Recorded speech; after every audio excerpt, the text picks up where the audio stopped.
Hello बच्चों, कैसे हैं आप सब। जैसा कि आप सभी को पता है कि परीक्षा का ये दौर आ चुका है और इस दौर में हम सब व्यस्त हैं अपनी परीक्षाओं की तैयारियों में। पर परीक्षा की तैयारी करते समय कई बार हमसे कई गलतियां हो जाती हैं। तो चलिए सरसरी निगाह से ये चीज समझ लेते हैं कि हमें कैसे हमारी गलतियों से बचना है। सबसे पहले जब भी आप एग्जाम देने जा रहे हैं तो ये प्रयास करिए कि जो प्रश्न आपको आते हैं सबसे पहले उन्हें हल करें। दूसरी बात यह है कि हैंडराइटिंग मेंटेन रखिएगा, मतलब जितनी अच्छी आपकी लिखाई होगी, आपकी हैंडराइटिंग जितनी अच्छी होगी, साफ और समझदार होगी, उतना ही फायदा आपको मिलेगा।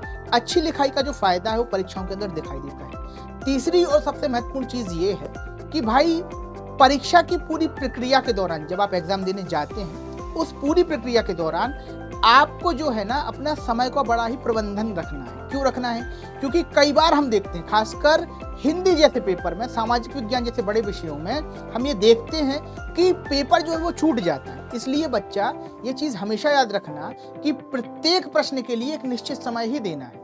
किसी प्रश्न को बहुत ज़्यादा लिखने से बहुत ज़्यादा अंक नहीं मिलेंगे। कहने का मतलब ये है कि अगर 2 अंक का प्रश्न है तो 2 ही अंक मिलेंगे, चाहे आप 2 लाइन लिखें चाहे 4 लाइन लिखें। तो इस तरीके से अपने समय का प्रबंधन करना है और ऐसी ही जानकारियों को बनाए रखने के लिए, ऐसी जानकारियों से रूबरू होने के लिए PW परिवार के साथ बने रहें।